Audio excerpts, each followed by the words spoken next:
আসসালামু আলাইকুম। Welcome to my channel. কেমন আছো তোমরা? আশা করি সবাই অনেক ভালো আছো।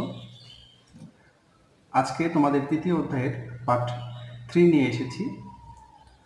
আজকে আমাদের কথা ছিল তোমাদের পাঠ্য বইয়ের 43 পৃষ্ঠার 9 থেকে 12 পর্যন্ত সমাধান করা। তো চলো কথা না বাড়িয়ে শুরু করা যাক। প্রথমে 9 নম্বর অঙ্কটা আমরা করে নেব। এখানে বলা আছে যে তোমার কাছে প্রতিটি 230 টাকা 230 মিটার লম্বা 15টি রশি রয়েছে। যদি তুমি 15টি রশি এক লাইনে রাখো তবে পুরো রশিটি লম্বায় কত মিটার হবে? তো বন্ধুরা, অঙ্কটা আসলে এরকম যে মনে করো তোমার কাছে একটা রশি আছে, এরকম এই রশিটার দৈর্ঘ্য মনে করো তুমি 230 মিটার। সো এরকম 15টি রশিকে তোমরা যদি এরকম পাশাপাশি সংযুক্ত করো ঠিক এইভাবে 15টি রশিকে, তাহলে দেখো এটা কতটুকু লম্বা হবে সেটা আমাদের বের করতে হবে। তাহলে এটা কিন্তু খুব সহজেই আমরা বের করতে পারি। ঠিক এইভাবে দেখো আমরা লিখতে পারি যে একটি রশি লম্বা, একটি রশি লম্বা 230 মিটার। অতএব এখানে টোটাল রশি আছে 15টি। তাহলে 15টি রশি লম্বা, 230কে যদি আমরা 15 দিয়ে গুণ করি তাহলে দেখো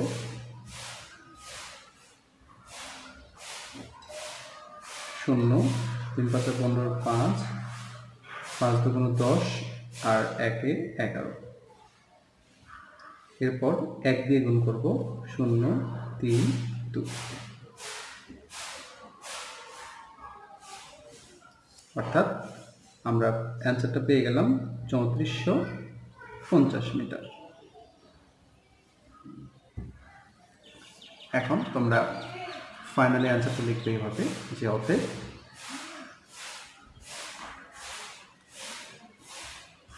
পনেরোটি রশি এক লাইনে রাখলে লম্বায় তা 3450 মিটার হবে।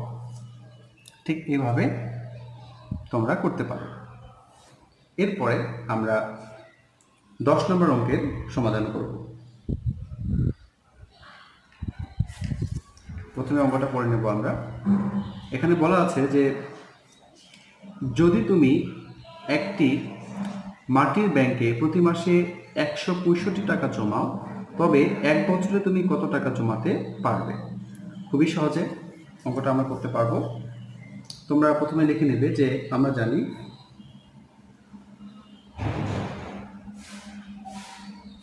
জানি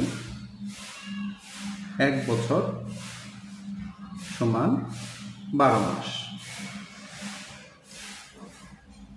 ওকে, তাহলে এখন আমরা লিখব যে এক মাসে জমানো হয়, এক মাসে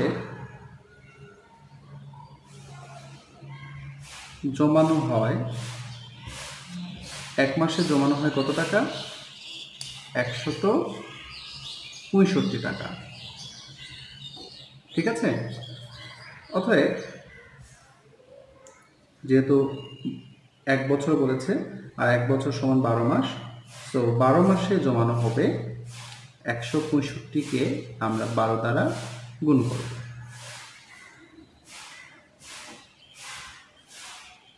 তাহলে গুণটা এখানে আমরা করে নেব।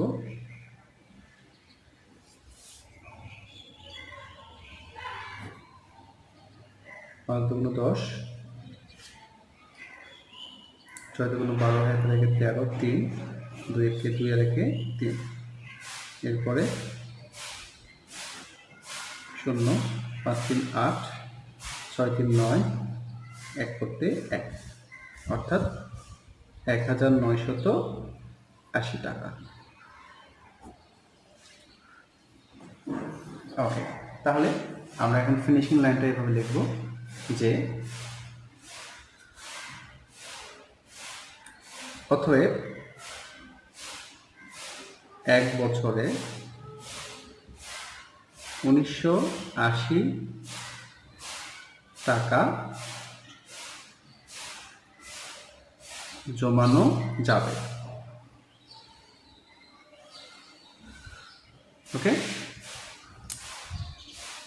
আচ্ছা, এরপরে আমরা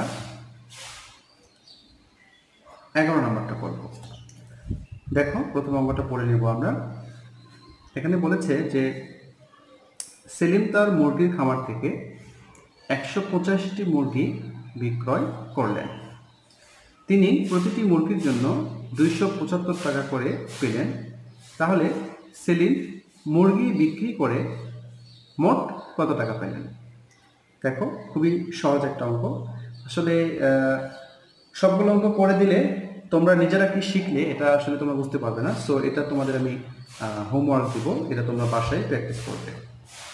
তোমরা ঠিক আগের অঙ্কগুলোর মতো এটাকে লিখবে যে একটি মুরগি বিক্রি করে পায় এত টাকা, অর্থাৎ 185টি মুরগি বিক্রি করে পায় 275 গুণ 185, গুণ করে যেটা আসবে সেটাই রেজাল্ট। তো এরপরে দেখো, এই অধ্যায়ের সর্বশেষ যে অঙ্ক, সেই অঙ্কটা আমরা এখন সমাধান করব।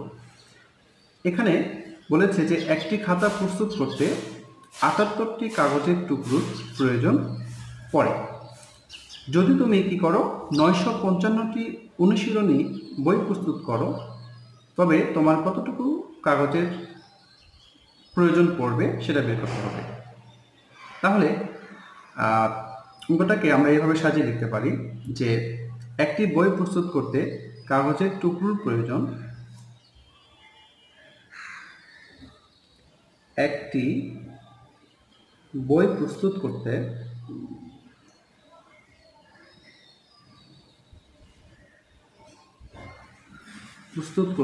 কাগজের টুকরোর প্রয়োজন,